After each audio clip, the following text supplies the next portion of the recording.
नागरिकता ऐन 2063 मा नेपालीसँग विवाह गर्ने विदेशी महिलाले विवाह लगत्तै नेपाली नागरिकता पाउने प्रावधान छ। तर यो प्रावधानलाई संशोधन गर्नुपर्ने विषयमा निकै बहस भइरहेको छ। करिब 2 वर्षदेखि टुङ्गोमा पुग्न नसकेको विधेयकलाई किनारा लगाउन राज्य व्यवस्था तथा सुशासन समितिमा गत मङ्गलबार छलफल भयो। सत्तारूढ दल नेपाल कम्युनिस्ट पार्टी नेकपा र प्रमुख प्रतिपक्षी दल नेपाली कङ्ग्रेस बीचमा मत बाजिएपछि विषय टुङ्गिन सकेन।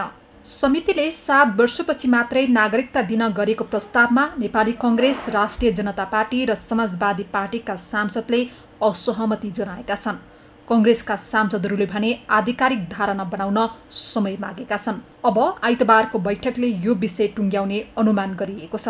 यता नागरिकता दिने विषयमा सरकारले ढिला गर्न नहुने, राज्य यस निर्णयमा गम्भीर बन्नुपर्ने जनता समाजवादीको धारणा छ। अङ्गीकृत नागरिकताको विषयमा मधेसीलाई निशाना बनाइने गरेको जनता समाजवादीका सांसदको आरोप छ। मधेसीलाई हेरिकन यो टार्गेट गरिकन गरिराखेको छ भने यो बिल्कुल गलत हो।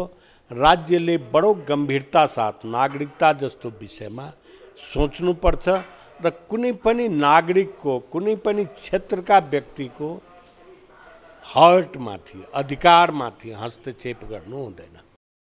नागरिकता विधेयकका विषयमा शुक्रबार प्रधानमन्त्री समेत रहेका नेकपा अध्यक्ष केपी शर्मा ओली र अर्का नेकपाका अध्यक्ष पुष्पकमल दाहाल बीच पनि छलफल भएको छ। भारत लगायतका विभिन्न मुलुकमा पनि 7 वर्षदेखि मात्रै अङ्गीकृत नागरिकता दिने प्रावधान रहेको अवस्थामा नेपालमा यो प्रावधान ठिक हुने सत्तारूढ दलको दाबी छ। नागरिकता भनेको राष्ट्रियताको विषय हो र केही समय त पर्खिनुपर्छ। हाम्रा नेपाली पनि युरोप जान्छन्, अमेरिका जान्छन्, पिआर भन्छन्, कुनै के ग्रिन कार्ड भन्छन्, आदि गर्दा वर्षौँ कुर्छन्। भारतमा बिहा गरेर जाने हाम्रो चेलीहरूले 7 वर्षपछि नागरिकता पाउँछन्। त्यसैले हामीले पनि ल त्यही बराबरको समानताको गरौँ त ल। हाम्रा चेलीले 7 वर्षमा पाउनुपर्ने, अर्का चेलीले चाहिँ बिहा गरेर आउँदाका दिन सिन्दुर लायो, नागरिकता लियो, यो चाहिँ नगरौँ भन्नेमा हामी गएको। नागरिकता देशको परिचय जनाउने परिचय पत्र हो। त्यसैले यो विषयमा गम्भीर छलफल गरी आवश्यक निर्णय लिनुपर्छ।